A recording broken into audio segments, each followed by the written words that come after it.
ГСП онлайн. Городские новости сейчас. Полиция Ухты приостановила работу незаконного игорного клуба.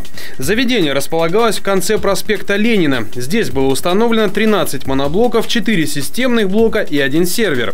На сегодня оборудование изъято и отправлено на экспертизу.